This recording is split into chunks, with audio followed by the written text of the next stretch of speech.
Hello అండి, welcome to my channel. ఆన్లైన్లో baby cure అయితే ఆర్డర్ పెట్టామండి. అది వచ్చింది మొన్న సండే రోజు ఒకసారి చేశాను. చాలా బాగుంది టేస్ట్. సరే ఈసారి చేద్దామని చెప్పి మా చెల్లి, మా అక్క, నేను ప్లాన్ చేసుకున్నామండి చేద్దామని చెప్పి. దానికోసం అయితే 2 కిలోల చికెన్, 2 కిలోల రొయ్యలు అయితే తీసుకున్నాను. అందరూ ఒక్కొక్క స్టైల్లో చేస్తారు కదా, నేను ఏ స్టైల్లో చేస్తున్నానని చెప్పి మీకు ప్రాసెస్ ఏంటని చూపిస్తాను. ఫస్ట్ అయితే 2 కిలోల చికెన్ వాష్ చేసుకుని పక్కన పెట్టుకున్నానండి. పక్కన పెట్టుకున్నాక టేస్ట్ తగ్గట్టు సాల్ట్, పసుపు, కారం, గరం మసాలా, చికెన్ మసాలా, ధనియాల పొడి వేసాను. అందులోనే 2 నిమ్మకాయలు కట్ చేసి అయితే పిండానండి. పిండాక కొంచెం పెరుగు అయితే వేసుకున్నాను. ఆ చిన్న క్లిప్ అనేది మిస్ అయిపోయింది. కొత్తిమీర, ఇంకా అల్లం వెల్లుల్లి పేస్ట్ వేసానండి. అల్లం వెల్లుల్లి పేస్ట్ అయితే కొంచెం ఎక్కువ వేసుకోవాలి. అది వేసుకున్నాక బాగా కలుపుకోవాలండి. చికెన్ ఆయిల్ కూడా వేసుకొని బాగా కలుపుకోవాలండి. కలుపుకొని అయితే పక్కన పెట్టుకున్నాను. అది నేను పక్కన పెట్టుకున్నాక ఇప్పుడు రొయ్యలకు అయితే మ్యాగ్నెట్ చేస్తున్నానండి. రొయ్యలు కూడా సేమ్ 2 కిలోలు అలాగే తీసుకున్నా. అందులో ఏం వేసానో ఇందులో కూడా అలాగే వేసుకున్నా. అల్లం వెల్లుల్లి పేస్ట్, పసుపు, కారం, గరం మసాలా, చికెన్ మసాలా అవి వేసాను. కొంచెం పెరుగు కూడా ఇందులో వేసాను.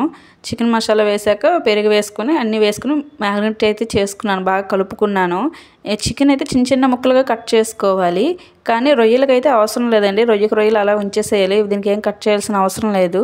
అందుకనే ఇవి మ్యాగ్నెట్ చేసి 2 అయితే పెట్టుకున్నాను. ఇవైతే ఫ్రిడ్జ్లో పెట్టుకోవాలండి. ఎప్పుడైనా మనం ఇవి చేద్దామని ప్లాన్ ఉన్నప్పుడు ఏం చేయాలంటే, ఈవినింగ్ కావాలనుకుంటే మార్నింగే కలుపుకోవాలి. మార్నింగ్ కావాలంటే నైటే కలుపుకొని పెట్టుకోవాలి. మేమైతే నైట్ 8 కల్లా అనుకున్నాం ప్లానింగ్. అందుకని నేను మార్నింగే తీసుకొచ్చాను. 7, 8 కల్లా తీసుకొచ్చి మ్యాగ్నెట్ చేసి ఫ్రిడ్జ్లో అయితే పెట్టుకున్నాను. దీనికి ఎందుకంటే మనం కాలుస్తాం కదా, ఫ్రై ఇలా చేసుకుంటే అప్పటికప్పుడు చేసుకున్నా పర్లేదు. ఇవి కాల్చేటప్పుడు ముక్క మాత్రం గట్టిగా ఉంటుందండి. అందుకని మ్యాగ్నెట్ చేసి ముందులో పెట్టుకోవాలి. నేనైతే అలాగే పెట్టుకున్నాను. తర్వాత ఇవన్నీ తీసుకుని ఈవినింగ్ అయితే మా చెల్లి వాళ్ళ ఇంటికి అయితే వెళ్ళామండి. వాళ్ళ ఇంటి దగ్గర అయితే ప్లేస్ ఉంటుంది. అందుకని అక్కడ ప్లాన్ చేసుకున్నాము ముగ్గురుమను. అక్కడికైతే తీసుకెళ్ళామండి. ఈ బేబీ క్యూర్ అనేది ఆర్డర్ పెట్టామని చెప్పాను కదా, సెట్ అంతా వాళ్ళే ఇస్తారండి. బొగ్గులు ఒకటి మేము తీసుకొని వెళ్ళాము. తీసుకొని ఇంకా మా సిస్టర్ తిప్పుతుంది కదా, అది గాలి పంపు అండి. బొగ్గులు అందులో వేసి కొంచెం మంట వెలిగించాక దాంతో తిప్పుతూ ఉంటే మంట ఎక్కువ వస్తుంది. హీట్ ఎక్కువ అనేది కావాలి. చికెన్ బాగా కాలాలి కదండి, అందుకని మంట ఎక్కువ కావాలి. అయితే హీట్ ఎక్కేయండి. హీట్ ఎక్కేయని చెప్పి మేము ఇంకా ప్రాసెస్ అయితే మొదలు పెడుతున్నాం.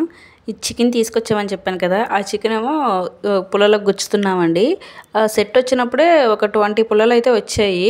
ఓ 10 ఏమో చికెన్, ఓ 10 ఏమో రొయ్యలు అనుకున్నాము మేము. అలా అని చెప్పి దీనికి గుచ్చుతున్నాము. గుచ్చాక ఇంకా కాల్చడం అయితే మొదలు పెట్టాము. లాస్ట్ టైం ఏమో మా సిస్టర్ వాళ్ళు, మా అక్క వాళ్ళు కలిపి మేము బేబీ క్యూర్కి అయితే వెళ్ళామండి. 1 నెంబర్కి వచ్చి 1000 రూపీస్ ఏమో ఛార్జ్ చేశారు. మొత్తం మేము 15 నెంబర్స్ వెళ్ళాము. 15,000 పెట్టాము. 15,000 అయితే పెట్టాం. కానీ మాకు అంత హ్యాపీనెస్ అయితే ఏం అనిపించలేదు. ఎందుకంటే మేము ఎక్స్పెక్ట్ చేసింది ఒకటి, అక్కడ జరిగింది ఒకటి. ఐటమ్స్ ఏమనేది అంతగా ఏం పెట్టలేదు. మాకు వేస్ట్ అనిపించింది. అంత పెట్టి వెళ్ళాము, వేస్ట్ అనిపించింది. ఏదో లైట్గా తినేసి అయితే వచ్చేసాము. ఇంకా అందుకనే ఈసారి అయితే ఇంట్లో ప్లాన్ చేసుకున్నాము. ఇలా ఆన్లైన్లో చూసి ఆర్డర్ పెట్టుకుని ప్లాన్ చేసుకున్నాము.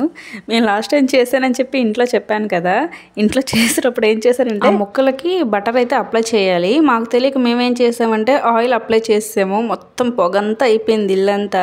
టేస్ట్ అయితే చాలా బాగా వచ్చింది, కానీ ఇల్లంతా పొగ అయిపోయింది. మా అక్కేమో చాలా భయపడిపోయింది. అప్పుడు మా హస్బెండ్ చెప్పారు బటర్ అప్లై చేయాలని చెప్పి. అందుకనే ఈసారి బటర్ అయితే తీసుకొచ్చాం. మేము ఇలా కాలుస్తున్నామో లేదో ఫుల్గా వర్షం అయితే పడిపోయింది. సడన్గా పడిపోయింది. అసలు ఎక్కడ కూడా అనిపించలేదు వర్షం పడద్దని. మేము వెళ్ళినప్పుడు అంతా బాగానే ఉంది. ఇంకా అందుకనే కొంచెం ముందల ప్లేస్ ఉంటుందని చెప్పి ముందలైతే మళ్ళీ స్టార్ట్ చేసి అయిపోయింది తినేద్దాం అంటే టైంకి వర్షం పడింది. మళ్ళీ ఇక్కడ స్టార్ట్ చేసామని చెప్పాను కదా, ఇదిగోండి ఇలా అయితే వచ్చాయి. టేస్ట్ అయితే చాలా బాగా వచ్చింది. మాకు ఇదంతా ఒక 1200, 1300లో అయితే అయిపోయింది. నాకు చాలా ఈజీ అనిపించింది. ఎందుకంటే 15,000 పెట్టి మేము అసలు ఏం తినకుండా వచ్చేసాము. కానీ ఇక్కడ 1200, 1300కి మాకు ఎంత వచ్చింది. మేము ఫ్యామిలీ అంతా కూర్చొని తిన్నాము. చాలా హ్యాపీగా అనిపించింది. ఇక్కడ ఏంటంటే ఇంకా బొగ్గులు వేసి కాలుస్తుంటే మా మరిది గారు చూడండి చిన్న పంపు తీసుకొచ్చి నేను కూడా కాలుస్తాను, నేను కూడా మంట పెంచుతాను ఆగండి అని చెప్పి దీంతో చేస్తున్నారు. ఇది ఇంకా కామెడీ అనిపించింది మాకైతే. మీరు ఎవరైనా ట్రై చేయాలనుకుంటే తప్పకుండా ట్రై చేయండి. టేస్ట్ అయితే చాలా బాగా వచ్చింది. బయటికి వెళ్ళి అంత మనీ పెట్టే బదులు ఇంట్లోనే ఇలా చేసుకుంటే ఫ్యామిలీ అంతా తినొచ్చు. అంత బాగుంది. టేస్ట్ కూడా చాలా బాగా వచ్చింది. సేమ్ బయట ఎలా ఉంటుందో అలాగే వచ్చింది టేస్ట్ కూడా. నా వీడియో కనుక నచ్చితే లైక్ చేయండి, సబ్స్క్రైబ్ చేసుకోండి, గంట సింబల్ ఆన్లో పెట్టుకోండి. నెక్స్ట్ వీడియోలో కలుద్దాం. బాయ్ అండి.